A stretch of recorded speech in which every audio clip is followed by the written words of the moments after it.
அது வந்து கந்தகம் மெழுகு. நம்ம குறிஞ்சி எண்ணெயில் அரைச்சது. கந்தகம் வந்து சுத்தமாக கட்டுப்பட்டு போய் மெழுகாக இருக்குது. இது வந்து நம்ம தைல முறைக்காக ரெடி பண்ணுது. பார்த்திங்கன்னா எந்த அளவுக்கு இதோட தன்மை இருக்குன்னு பாருங்கள். கையில் சுத்தமாக ஒட்டாது.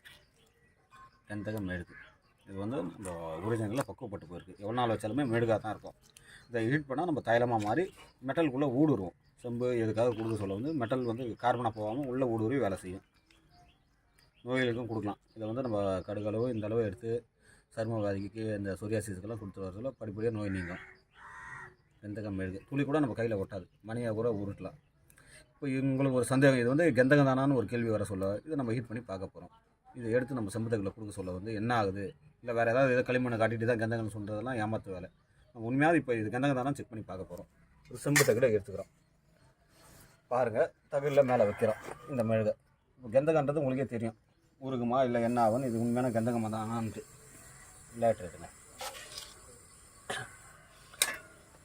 இப்போ நீங்கள் கண் கூட பார்க்கலாம் இது கந்தகம் தானான்ட்டு. இப்போ இதை வச்சுட்டு நம்ம ஹீட் பண்ண உடனே கந்தகம் உங்களுக்கு தெரியும். வேறு ஏதாவது பொருள் வச்சுருந்தா என்ன ஆகுதுன்னு தெரியும். கந்தகம் பாருங்கள் ஊறுது, சுத்தமாகவே உருகி தைலமாக போகுது பாருங்கள். இது ஃபுல்லாகவே தைலம் தான். புகை வராமல் மெட்டலுக்குள்ளே ரெட் கலர் சல்ஃபர் எப்படி தைலம் வருது பாருங்கள்.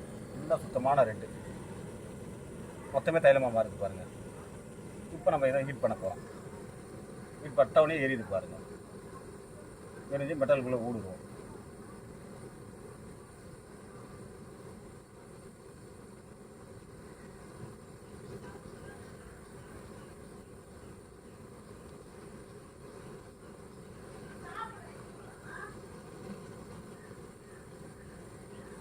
இந்த பொடி வந்து நம்ம திராவத்துக்கு கட்டுப்பட்டு நிற்கும்.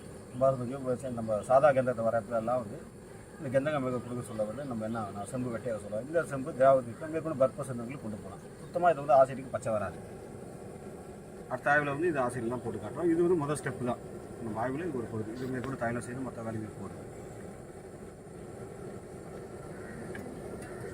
சுத்தமாக செம்புக்குள்ளே ஊடுருவி இதே வந்து வேறு பொருளாக இருக்குது. கந்தகம் மட்டும் தான் இந்த வேலையை பண்ணும். முதல்ல தைலம் ஆகுது, அதுக்குள்ளே மெட்டலுக்குள்ளே கட் ஆகுது. இப்போ அதுதான் நம்மளை செய்திருக்கோம். இதை வந்து மேற்கொண்டு நம்ம ஆய்வுகள் போயிட்டுருக்கு. விரைவில் இதோட பலனையும் இதோட செய்முறையும் அடுத்த வீடியோவில் நான் பதிவு செய்கிறேன். நன்றி, வணக்கம். சென்னையிலேருந்து பாஸ்கரன்.